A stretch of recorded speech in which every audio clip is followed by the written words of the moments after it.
யா செஷன்ஸ்னால் ஒரு ஜென்ரல் டைமாக நம்ம என்ன சொல்லலாம் அப்படின்னா ஒரு பர்டிகுலர் டைம் பீரியடை வந்து நம்ம செஷன் அப்படின்னு சொல்லலாம். ஓகே ப்ரோ, இந்த பர்டிகுலர் டைம் பீரியட் எதுக்காக நம்ம ப்ரோக்ராமிங்கில் யூஸ் ஆகுது அப்படின்னு கேட்டிங்கன்னா ஒரு எக்ஸாம்பிளோட பார்க்கலான்னு வச்சுக்கோங்களேன். இப்போ வந்து ஒரு பேங்க் அக்கௌண்ட்டில் வந்து நீங்கள் போய் பேலன்ஸ் எவ்வளோ இருக்குது அப்படின்னு நீங்கள் செக் பண்ணணும். வெப்சைட்டில் போயிட்டு நீங்கள் செக் பண்ணுறீங்க, யூசர் நேம் என்ட்ரு பண்ணிட்டீங்க, பாஸ்வேர்டு என்ட்ரு பண்ணிட்டீங்க, சப்மிட் கொடுத்தோன்னே உங்களோட ஹோம் பேஜுக்கு அது போயிடுது.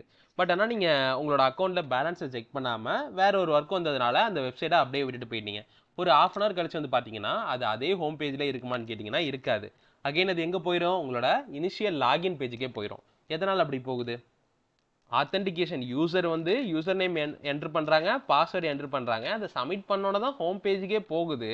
பட் ஆனால் ½ hour கழிச்சு நான் மறுபடியும் வந்து பார்க்கும்போது எனக்கு அந்த பேஜில் எல்லாம் லாகின் பேஜுக்கு போயிடுது. ஏன்? நீங்கள் கடைசி 30 நிமிஷமாக எந்த ஒரு ரிக்வஸ்ட்டோ இல்லை எந்த ஒரு டிரான்சாக்ஷனோ பெர்ஃபார்ம் பண்ணாததுனால உங்களோட செஷனை அது